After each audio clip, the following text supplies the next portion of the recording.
अस्सलाम वालेकुम। आज हम डिस्कस करेंगे application layer of OSI model. One by one हम पहले ओएसआई मॉडल की लेयर्स को देख लेते हैं। सबसे बॉटम पे थी हमारे पास फिजिकल लेयर, सेकंड है डेटा लिंक लेयर, थर्ड है network layer, then transport layer, session layer, presentation layer and application layer. So हम जो टॉप मोस्ट लेयर है एप्लीकेशन लेयर उसको देख लेते हैं। यूज़र से जो है वो डेटा एप्लीकेशन लेयर पे आता है सेंडर साइड पे, और यहाँ से डेटा नीचे जाता है प्रेजेंटेशन लेयर को। और अगर हम रिसीवर साइड देखें तो प्रेजेंटेशन लेयर से डेटा ऊपर जाता है एप्लीकेशन लेयर को, और यहाँ से फिर डायरेक्ट जो है वो यूज़र उसको एक्सेस कर सकता है। वर्किंग क्या है एप्लीकेशन लेयर की ओएसआई मॉडल के अंदर? Application layer is the OSI in the OSI model generally acts only like the interface which is responsible for communicating with host-based and user-facing applications. This is in contrast with TCP/IP protocol, wherein the layers below the application layer, which is session layer and presentation layer, are clubbed together and form a simple single layer which is responsible for performing the functions which include controlling the dialogue between computers, establishing as well as maintaining as well as ending a particular session, providing data compression and data encryption and so on. होता क्या है application layer जो होती है वैसे ही model में वो act करती है एक इंटरफेस के तौर पर, जो किस चीज़ की रिस्पॉन्सिबल है, कम्युनिकेट करने की। किसके दरमियान? होस्ट बेस्ड जो हमारे पास एप्लीकेशन होती हैं और जो यूज़र फेसिंग एप्लीकेशन होती हैं उनके दरमियान जो है वो कम्युनिकेट करने के लिए रिस्पॉन्सिबल होती है ये लेयर, और ये एक इंटरफेस प्रोवाइड करती है इनके दरमियान आपस में कम्युनिकेशन के लिए। और ये किसके साथ कंट्रास्ट में काम करती है? अगर हम इसको TCP/IP मॉडल और OSI मॉडल को साथ लेके चलें तो जो टॉप मोस्ट 3 लेयर्स होती हैं, एप्लीकेशन लेयर, सेशन लेयर उसके नीचे और फिर प्रेजेंटेशन लेयर, इन तीनों को क्लब किया जाता है इकट्ठा टुगेदर, और फिर जो है ये मिलकर काम करती हैं। और ये क्या काम करती हैं? ये कंट्रोल करती हैं जो डायलॉग क्रिएट किया जाता है ना बिटवीन कंप्यूटर। एक कनेक्शन जो हमने सेशन लेयर में इस्टेब्लिश किया था उसको मेंटेन करती है, उसको टर्मिनेट करवा देती है, और एंड टू एंड जो है वो पर्टिकुलर जो होते हैं हमारे पास नोड्स उनके दरमियान में कनेक्शन को इस्टेब्लिश करवाती है। इसके अलावा ये डेटा को कंप्रेस करती है, कंप्रेशन की जो फैसिलिटी होती है ये वो प्रोवाइड करती है, और data encryption and so on ये हमें सारी फैसिलिटीज़ प्रोवाइड करती हैं। At first client sends a command to server, and when server receives that command it allocates port number to the client. Thereafter the client sends an initiate connection request to server, and when server receive request it gives acknowledgement to client through client has successfully established a connection with the server, and therefore now client has access to server through which it may either ask server to send any type of files or other documents, or it may upload some files or documents on server itself. होता क्या है कि client एक जो होता है वो send करता है एक कमांड सर्वर को, और जब सर्वर उस कमांड को रिसीव कर लेता है तो वो उस क्लाइंट को एक पोर्ट नंबर असाइन कर देता है। फिर जब क्लाइंट जो होता है वो कनेक्शन इस्टेब्लिश करने के लिए रिक्वेस्ट सर्वर को भेजता है, तो सर्वर जो है जब उस रिक्वेस्ट को रिसीव कर लेता है उसके बाद सर्वर एक एक्नॉलेजमेंट मैसेज भेजता है क्लाइंट को कि तुमने जो कनेक्शन इस्टेब्लिश करना था वो सक्सेसफुली जो है वो हो गया है। अब क्लाइंट जो है उसको एक्सेस मिल जाती है सर्वर की तरफ, और फिर जो है वो सर्वर को कोई रिक्वेस्ट भेज सकता है, सर्वर को जो है वो आस्क कर सकता है कि मुझे कोई डेटा चाहिए या कोई फ़ाइल चाहिए या कोई डॉक्यूमेंट चाहिए या मैंने कुछ अपलोड करना है सर्वर की तरफ। यानी क्लाइंट ने अगर कुछ भी अपलोड करना है या कुछ भी डाउनलोड करना है तो पहले वो सर्वर को रिक्वेस्ट भेजेगा, सर्वर उसको एक एक्नॉलेजमेंट मैसेज भेजेगा कि अब तुम कनेक्शन इस्टेब्लिश कर सकते हो, और उसके बाद जो है वो क्लाइंट अपना जो रिक्वेस्टेड काम है वो परफॉर्म कर सकता है। अब कुछ फीचर्स हैं जो कि features provided by application layer protocol. To ensure smooth communication, application layer protocols are implemented the same on source host and destination host. यानी अगर हमने एक स्मूथ कम्युनिकेशन या एक कनेक्शन को इस्टेब्लिश करना है तो एप्लीकेशन लेयर जो प्रोटोकॉल्स होते हैं वो उसी तरह इम्प्लीमेंट होते हैं सोर्स होस्ट पे, और उसी तरह इम्प्लीमेंट होते हैं डेस्टिनेशन होस्ट पे। कुछ हमारे पास फीचर्स हैं इन प्रोटोकॉल्स के जो हम वन बाय वन डिस्कस करते हैं। The application layer protocol defines protocol for both parties which are involved in communication. अब दोनों साइडर से जो पार्टीज़ जो हैं वो उस कम्युनिकेशन में इन्वॉल्व होंगी वो प्रोटोकॉल्स दोनों फॉलो करेंगी। पहला रूल है कि दोनों पार्टीज़ उन प्रोटोकॉल्स को फॉलो करेंगी। These protocol defines the type of message being sent or received from any side. क्या करेंगी कि वो प्रोटोकॉल डिफाइन करते हैं type of message being Saint और रिसीव्ड फ्रॉम एनी साइड, के होस्ट या फिर जो डेस्टिनेशन होस्ट है वो दोनों मैसेज अगर भेज रहे हैं या सेंड कर रहे हैं तो वो प्रोटोकॉल को फॉलो करेंगे। और दूसरा ये बताएंगे कि टाइप ऑफ मैसेज क्या है, वो टेक्स्ट है, वो इंटीजर है, नंबर है, या फिर जो है वो इनका इंटरमिक्स्ड है। These protocols also define basic syntax of the message being forward or retrieved, यानी जो मैसेज सर्च किया गया है या जो मैसेज आगे फॉरवर्ड करना है उसका सेंटिक्स क्या है। सेंटिक्स बेसिकली होता है रूल्स फॉर लैंग्वेज, यानी हम लाइक सेंटिक्स को इस तरह भी ले सकते हैं कि कॉमा कहाँ पे लगाया, सेमीकोलन कहाँ पे लगाना है, ब्रैकेट्स कहाँ पे लगानी है, या उसको लिखने का मेथड क्या है। जैसे हर लैंग्वेज का जो है वो एक डिफरेंट सेंटेक्स होता है तो उसके रूल्स के अकॉर्डिंग वो चीज़ काम करती है। तो प्रोटोकॉल जो है वो सेंटेक्स के अकॉर्डिंग जो है वो मैसेज को लेके चलेगा। These protocol define the way to send a message and the expected response, कि मैसेज को कैसे जाना है और रिस्पॉन्स उसका जो है वो किस तरह का आएगा, expected response.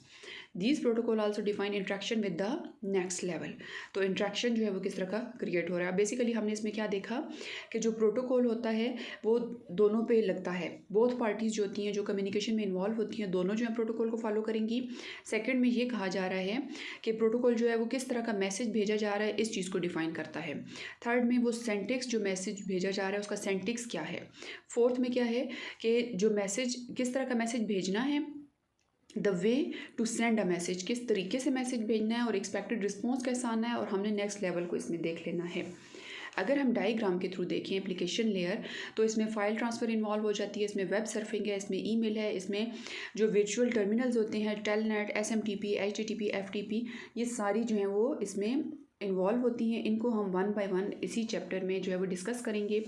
Application layer protocols, the application layer provides several protocols which allow any software to easily send and receive information and present meaningful data to its user। यानी एप्लीकेशन लेयर में हमारे पास बहुत सारे प्रोटोकॉल्स आते हैं जो कि हमें जो किसी भी सॉफ्टवेयर को ये अलाउ करते हैं कि वो इन्फॉर्मेशन को सेंड भी कर सकता है, वो इन्फॉर्मेशन को रिसीव भी कर सकता है और इन्फॉर्मेशन को मीनिंगफुल तरीके से प्रेजेंट भी इसमें किया जा सकता है। Following are some protocols which are provided by the application layer. One by one अब हम इन प्रोटोकॉल को देखते हैं। सबसे जो फर्स्ट है हमारे पास वो है telnet. Telnet stands for telecommunications network, stands for telecommunications network.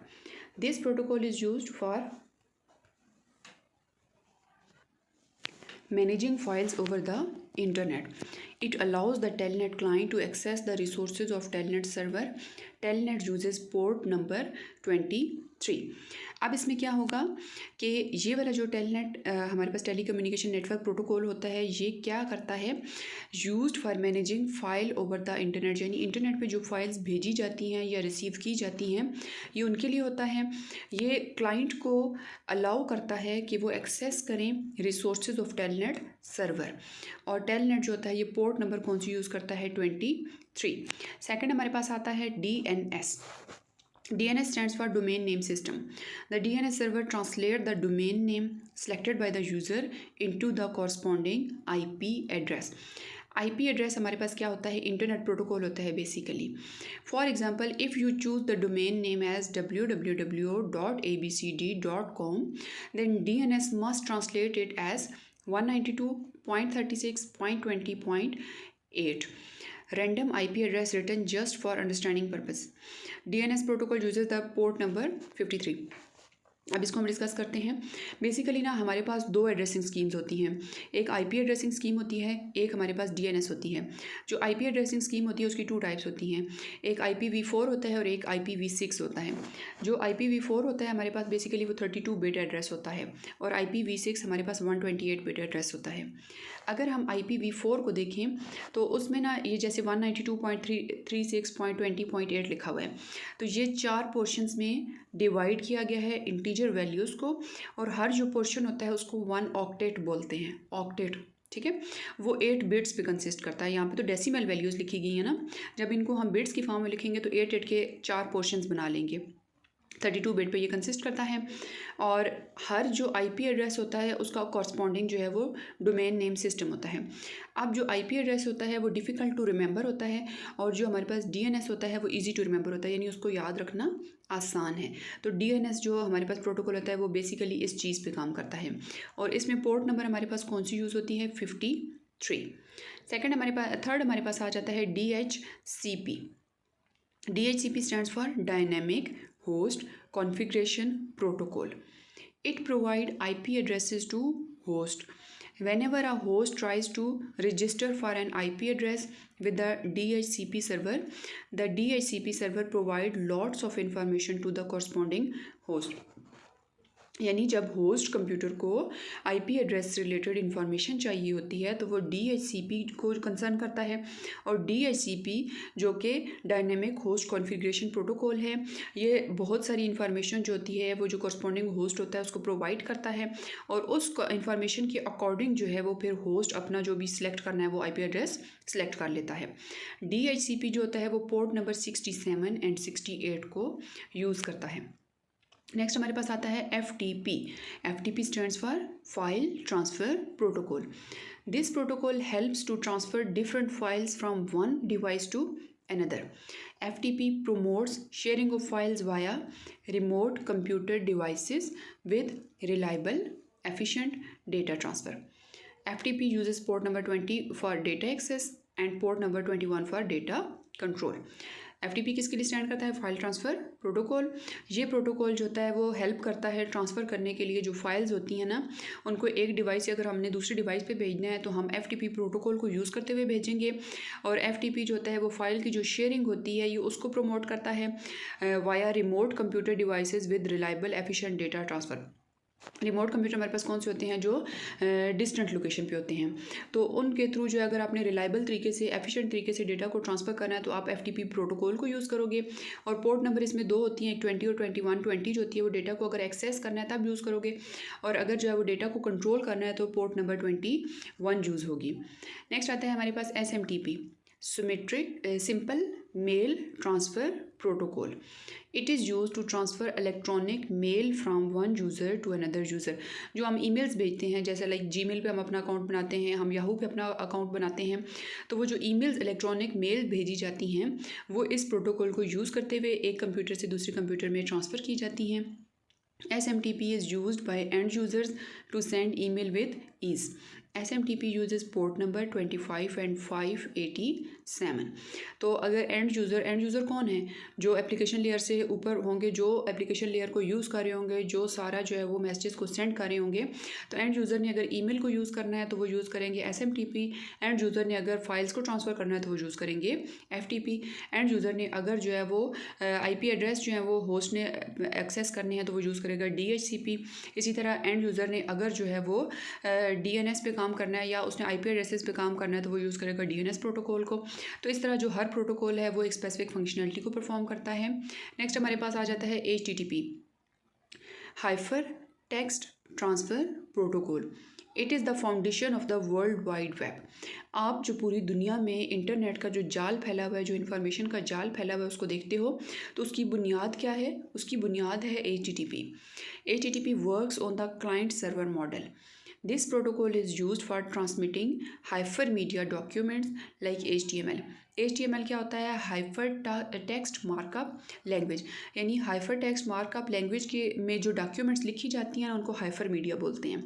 तो हाइपर मीडिया जो डॉक्यूमेंट्स होती हैं उनको अगर आपने ट्रांसमिट करना है तो वहाँ पे फिर आप क्या यूज़ करोगे? उनको आप ट्रांसफ़र किसके थ्रू कर सकते हो? क्लाइंट सर्वर मॉडल में, और वहाँ पे आप यूज़ करोगे जो protocol that is HTTP. This protocol was designed particularly for the communications between the web browsers and web server, but this protocol can also be used for several other purposes. Web browser क्या होता है? Like जो आप Google use करते हो, आप UC browser वगैरह use करते हो, इंटरनेट एक्सप्लोरर यूज़ करते हो, मोज़िला फायरफॉक्स यूज़ करते हो, तो वो सारे वेब ब्राउज़र्स हैं। और वेब सर्वर से जहाँ से हम इन ब्राउज़र को यूज़ करते हुए इन्फॉर्मेशन को लेकर आते हैं या इधर भेजते हैं नेट पे। But this protocol can also be used for several other purposes. HTTP is a stateless protocol. network protocol in which a client sends request to server and server responses back as per the given state, which means the server is not responsible for maintaining the previous client request. यानी इस previous client ने क्या request की थी, उस चीज़ के regardless जो है वो server जो है जो next client उसको request भेजेगा वो उसके according जो उसको response दे देगा. HTTP uses port number 80 और ये कौन सी port यूज़ करता है, 80. फिर आता है NFS. NFS stands for Network File System.